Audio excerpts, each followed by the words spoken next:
নমস্কার সবাইকে। তো আজকের মধ্যে কোন ব্যাপারে জানেন? আজকে আমি প্রথম যে ঘটনাটা বলবো, আমি এই ছোট ছোট কিছু মানে অন্তত তিনটে ঘটনা বলার চেষ্টা করছি।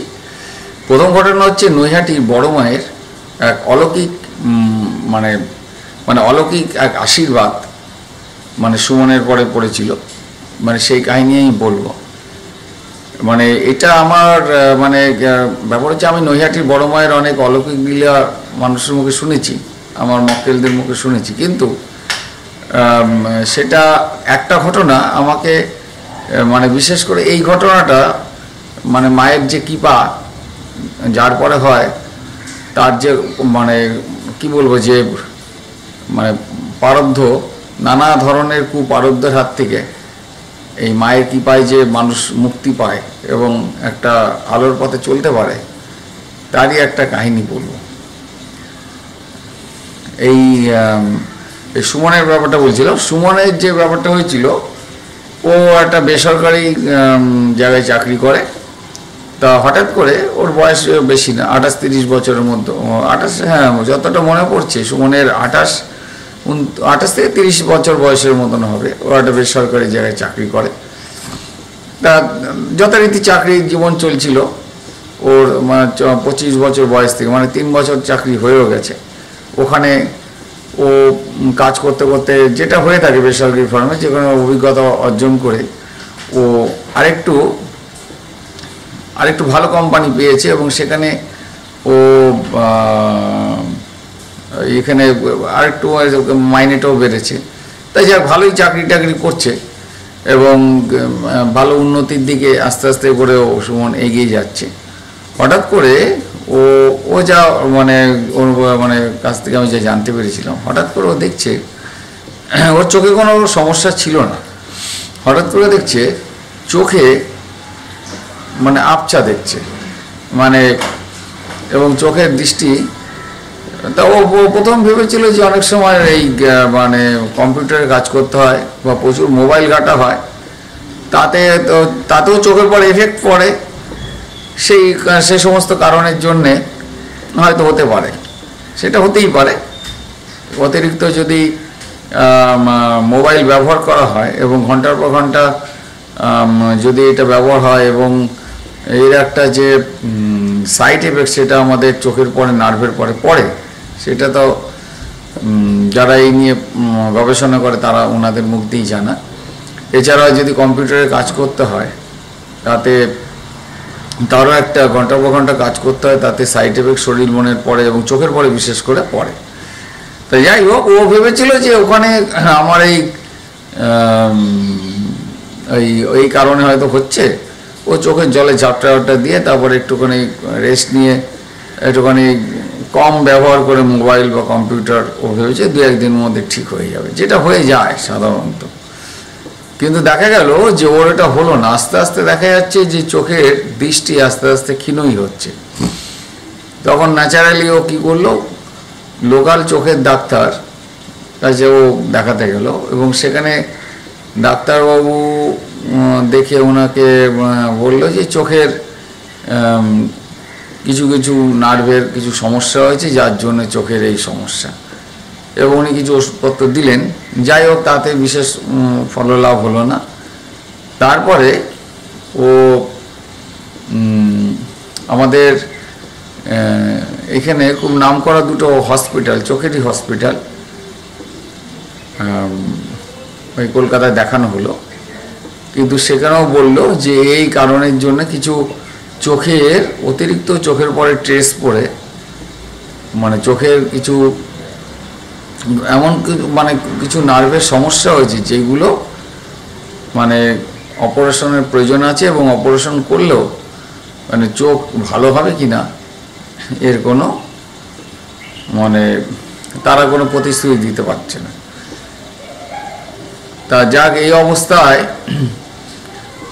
ও তো মানে বিভ্রান্ত হয়ে গেল, এবং বিভ্রান্ত হয়ে ওর সাথে মানে একটি মেয়ের বিশেষ প্রেম ভালোবাসা ছিল। তা যাই হোক, সেই মেয়েটি ওকে বললো যে দেখো, যেটা ডাক্তারি ট্রিটমেন্ট চলছে ঠিক আছে, ট্রিটমেন্টের মতন চলুক, এবং ও কিন্তু ওষুধ খাচ্ছিল, কিন্তু ওষুধ খেয়েও কিন্তু কোনো ফললাভ হয়নি। এবং অপারেশনের ব্যাপারে যেহেতু কোনো কনফার্ম মানে ওইটা ওই অপারেশন করলে যে একদম সুস্থ হয়ে যাবেই এরকম কোনো গ্যারান্টিও পায়নি। ফলে আর কি অপারেশনের দিকটা, এবং এইটাও বলা হয়েছিল যে অপারেশন করলে পরেও যে চোখ ভালো হবে এরকম কোনো গ্যারান্টি নেই, বরঞ্চ এমন হতে পারে যে ওটা করতে গেলে হয়তো বা ভালো হতে পারে, কিংবা হয়তো চোখের উপর এমন হবে যে সেটা হয়তো চোখের মানে জন্মের মতন ওই তার চোখ মানে কি বলবো যে মানে আর দৃষ্টিশক্তির মানে আর কোনো স্বল্পতার দূর হবে না, এইরকমভাবে সারা জীবন, এবং আস্তে আস্তে করে চোখের শক্তি কমতে থাকবে। অপারেশন সাকসেস হওয়ার সম্ভাবনা খুবই কম। তাই যাই হোক, এই অবস্থায় তখন ওর যে লাভার যে ওর সাথে যার সাথে প্রেম ভালোবাসা ছিল উনি আর কি বললেন যে ঠিক আছে আমরা নৈহাটি বড় মার কাছে যাই, তুমি চলো। এখন নৈহাটি বড় মার কাছে গিয়ে ও ওই অবস্থায় তখনও মোটামুটি দিনের বেলা হলে চোখ মানে যতটুকু মানে হয় তাতে হাঁটা চলার পক্ষে ঠিক আছে, কিন্তু রাত্রির হলে ওই চোখের দৃষ্টিশক্তি একদমই থাকে না। যাই হোক, ও ওই বড় মার কাছে গিয়ে পুজো দিয়ে আসে, এবং বড় মার একটা ছবি ওখানে ঘরে এনে রোজই পুজো করতে থাকে, মায়ের ছবি। মানে ওটা আমার কখনো বড় মার ওখানে যাওয়া হয়নি, এই ঘটনা শোনার পর আমারও যাওয়ার একটা ইচ্ছা রইল। যাই হোক, ওই মায়ের ছবি এনে ও পুজো করতে থাকে, এবং রেগুলার মন প্রাণ দিয়ে মাকে ডাকে, এবং ওই ওর মতো ভক্তি মতো পুজো বলতে মাকে ডাকা, একটুখানি ফুল টুল দেয়া মায়ের চরণে, এই আর কি। আর ও যতটা সম্ভব দিনে দিনে মানে কাজকর্ম করে আসতে, এবং এইটা করতে করতে ও আবার এই তার কিছুদিনের মধ্যে ও একটা যোগাযোগ করে ও একটু বাইরে দেখাতে যায়, মানে ও পশ্চিমবঙ্গের বাইরে এক নামকরা নার্সিংহোমে সেখানে দেখাতে যায়। এবার আশ্চর্য ব্যাপার, এই যে মায়ের এই যে ঘটনাটা, এই মায়ের ওখানে পুজো দিয়ে আসা, তা মাকে মনে প্রাণে মাকে মানে মা দক্ষিণাকালীকে আরাধনা করা এবং তাকে আকুতি, এবং তারপরে এটা দেখতে দেখতে 1 মাস হয়ে যায়, এবং 1 মাস হয়ে যাওয়ার পরে ও আর কি ওইখানে এটা মোস্ট প্রবাবলি মনে হচ্ছে হায়দ্রাবাদের দিকে কোনো নামকরা নার্সিংহোমকে দেখানো হয়। এবং আশ্চর্য ব্যাপার, তারা কারণ এই ঘটনায় মায়ের এই মানে ছবি পাওয়া, মায়ের ওখানে পুজো দেওয়ার মোটামুটি যতটা আমার খেয়াল পড়ছে তার মাসখানেক কম বেশি মাসখানেক পরে গিয়ে তখন টেস্ট করানো হয়, এবং টেস্ট করে তারা বললো যে কোনো চিন্তার কোনো কারণ নেই, এটা হচ্ছে কিছু ভিটামিনের অভাবের জন্য মোস্ট প্রবাবলি এটা হয়েছে, এবং এটা একটা চোখের একটু পাওয়ার এসেছে, আর কিচ্ছু না, এই স্বল্পতার জন্য কোনো কঠিন কিছু নেই। এবং আগে যে এখানে দেখানো হয়েছিল যে নার্সিংহোম, তারাও খুব নাম করে, এবং ব্যাপার হচ্ছে যে তারা ও বুঝতে পেরেছে তাদের কোনো হিসাবে ভুল হয়নি, কিন্তু মায়ের কি পায় অলৌকিকভাবে তার চোখের যে ওই সমস্যাগুলো চলে গেছে। নর্মালি যেরকম চোখে পাওয়ার আসলে একটুখানি কম দেখে কাছে দূরে, যাই হোক সেটুকুই হয়েছে, কিন্তু পরে ওইখানে গিয়ে দেখছে যে ততটুকুই পাওয়া গেছে, এবং চশমা মানে হালকা পাওয়ারের চশমা যতটুকু প্রয়োজন ছিল দেওয়া হয়েছে, এবং দেওয়ার পরে ও এখন খুব সুন্দরভাবে চোখে দেখতে পায়, এবং ব্যাপার হচ্ছে ও নানা জায়গায় ঘুরে বেড়াচ্ছে, এবং ব্যাপার হচ্ছে আর কোনো সমস্যাই নেই।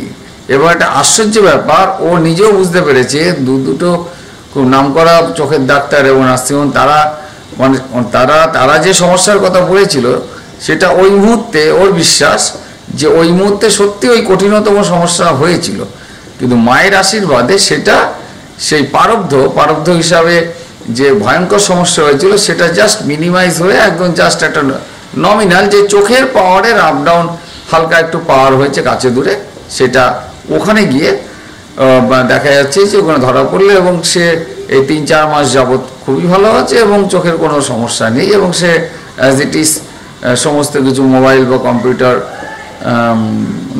ব্যবহার করছে এবং ভালো আছে। এবং মায়ের এই ঘটনাটা, মায়ের যে অলৌকিক কী পায়, চোখের যে ভয়ঙ্কর সমস্যা যেটা আস্তে আস্তে দৃষ্টিশক্তি হারিয়ে মানে অন্ধত্বে পরিণত হচ্ছিল, সেটা মায়ের আশীর্বাদে এই যে মানে তার কৃপাতে এবং তাকে মানে প্রচণ্ডভাবে প্রেম ভক্তি মতে মাকে ডাকার ফলে কি হলো, এই তার মানে চোখের দৃষ্টিশক্তি, তার বিশ্বাস যে দৃষ্টিশক্তি সে ফিরে পেল। এবং আমারও বিশ্বাস তাই যে মায়ের কৃপায় তার ওই ভয়ঙ্কর চোখের সমস্যা, মানে কি বলবো, একদম যেখানে ওই মানে যেটা আমাদের বুঝি যে প্রারব্ধ অনুসারে কাউকে হয়তো দেখা গেলো কুড়োলের কোপ লাগার কথা, সেখানে একটা ছুঁচের খোঁচা লাগলো।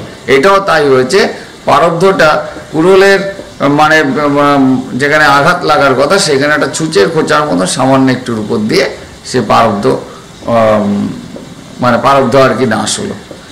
মানে এইগুলো মানে প্রেম ভক্তি, সে যে যে দেবতা হোক, যে দেবী হোক, কেউ যদি মন প্রান্তে ডাকতে পারে, তাদের বিশেষ কৃপায় এই মানে আমাদের এই মানে ভয়ঙ্কর কুপারব্ধের হাত থেকে যেটা আমাদের ভয়ঙ্কর ভোগার কথা নানাভাবে, সেটা দেখা যাচ্ছে হালকার উপর দিয়ে হয়ে গেল। কিন্তু প্রেম ভক্তি বিশ্বাস অটল চাই। যাই হোক, এই ঘটনাটা আমি শোনার পরে আমি আপনাদের জানানোর জন্য আমি উদ্গ্রীব ছিলাম। তা যাই হোক, আমি বাস্তুর কাজে নানাভাবে ব্যস্ত ছিলাম, তাই জানাতে পারিনি। তা আজকে আমি এই ঘটনাটা জানালাম। এরপর আরেকটা ঘটনা বলি, সেটা হচ্ছে কি পায়রাদের কাহিনী। এটা একটা ছোট্ট ঘটনা, কিন্তু ছোট্ট ঘটনার মধ্যে দিয়ে যে বোঝা যায় যে সবারই একটা সব কিছুই মানে যে কোনো আছে, পশুপক্ষীর আত্মা হয়, মানুষের আত্মা যায়, যত জীবজগতের প্রাণী জগতের যে জগতেরও যত আত্মা আছে সবই হচ্ছে পরমাত্মারই অংশ। এবং প্রত্যেকের মধ্যে একটা অদ্ভুত অনুভূতি শক্তি আছে, যেগুলো মানে একটা অলৌকিক। যেমন হচ্ছে এটা আমাদের বাড়ির একটা ঘটনা। আমাদের বাড়িতে, পুরনো বাড়িতে 70-72টা পায়রা ছিল। দিদা আর কি পায়রাগুলোকে প্রত্যেক দিন সকালে এবং বিকেলবেলা ওই গম দিত, গম খাওয়াতে। এবং কিন্তু ওই পায়রাগুলো মানে নানা ধরনের পায়রা ছিল, এবং পায়রাগুলো মানে কিন্তু পায়রাতে একটাই অসুবিধা হচ্ছে, পায়রাতে পায়খানা করে মানে ওই ছাদটা নষ্ট করতো। কিন্তু পায়রাদের প্রতি দিদার যে ভালোবাসা ছিল, আমরাও ভালোবাসতাম, কিন্তু যাই হোক সেটা রোজ পরিষ্কার করতে হতো তাদের এই পায়খানা এইগুলো। তা কী হচ্ছে, পাশের বাড়িতে প্রচুর সে বছর ওরা পুঁই গাছ লাগিয়েছিল। এবং এই পায়রারা করতো কি, ওই কচি কচি পুঁই পাতা ওরা গিয়ে 70-72টা যেহেতু পায়রা, সেই জন্য গিয়ে রোজ খেয়ে আসতো। এবং পাশের বাড়ি বলতো যে আপনাদের পায়রারা এসে, দিদাকে বলতো যে আপনার পায়রারা এসে এরকম আমাদের পুঁই গাছগুলো হতে পারে না, তার আগে ওই পুঁই পাতাগুলো খেয়ে একদমই করেছে। তা যাই হোক, এটা একটা লজ্জার ব্যাপার। তা দিদা একদিন পায়রাদের ওদেরকে ডেকে বললো যে দেখ, আমি তো তোদের 15-20 বছর ধরে এরকম গম দিচ্ছি, তারপরে রুটি ফুটি যা মানে যখন যেরকম থাকে, বিশেষ করে গমটাই বেশি দেবে, গম দিচ্ছি, তা তোরা অন্যের বাড়ি থেকে পুঁই পাতা খাওয়ার কি দরকার আছে? তোরা যদি এরকম করিস তাহলে তো মানে আমাদের তো আর তোদের রাখাটা মুশকিল। এবং ব্যাপার হলো যে আমাদের মান সম্মান যাচ্ছে এই কথা শোনার পরে। আমি খাবার দিই না এরকম তো নয়। তা যাই হোক, এটা প্রথম দিন বলল, কিন্তু বলার পরে তা যথারীতি গিয়ে তার পরের দিনও খেয়েছে। তা দিদাতে কান্নাকাটি করে তখন নাকি বলেছে, আমাকে বলছিল যে এরকম করলে তোদের আর আমি রাখতে পারবো না, কেননা পাশাপাশি বাড়িতে তোরা যদি এরকম করিস, এত খাবার দেওয়ার পরেও যদি তোরা যদি ওই পাশের বাড়ি গিয়ে পুঁই পাতা এরকম খেতে থাকিস, তাহলে আর রাখতে পারবো না, তোদের মানে এখানে বাসা মানে করে দেবো, তোরা এরকম করিস না। হ্যাঁ, এটা কান্না মানে আবেগের সাথে আকুলতার সাথে বলল। আচ্ছা, বলার পরে কি হলো, এটা অদ্ভুত ঘটনা। তারপর থেকে আর ভুলেও পায়রারা ওই বাড়ির সমেত যায়নি, পুঁই পাতা খাওয়া তো দূরে থাক। তা এটা একটা আশ্চর্য ব্যাপার যে ওদের যে অনুভূতি শক্তি, যে সত্যিকার আকুতি, তা এই আকুতি মানে ওদের এই 70-72টা পায়রার মনে যে, এবং একটা পায়রাও যায়নি, মানে যে এটা কাকতালীয় বলা যাবে না কি বলা যাবে, কিন্তু তারপর থেকে তারপরেও পায়রা আমাদের বাড়ি 12-14 বছর ছিল, কোনোদিন ভুল করেও আর একটা পায়রা যায়নি। তা এই যে দুটো ঘটনা, এই দুটো ঘটনা, একটা হচ্ছে মানে এই নৈহাটির বড় মায়ের অলৌকিক কৃপা, আর এটা হচ্ছে প্রেম ভক্তির মানে মানে পাখিদের প্রতি প্রেম ভক্তির তাদের কাছে যে আবেদন রাখা হয়েছিল, সে আবেদনে যে সাড়া দেয়া, এই দুটো ঘটনাই সবই ঈশ্বরেরই এবং মায়েরই এক অপূর্ব এক খেলা। যাই হোক, এই দুটো ঘটনা যে বললাম, আরও এরকম ঘটনা আছে, আমি আস্তে আস্তে জানাবো। ভালো থাকবেন, জয় বল্লভ।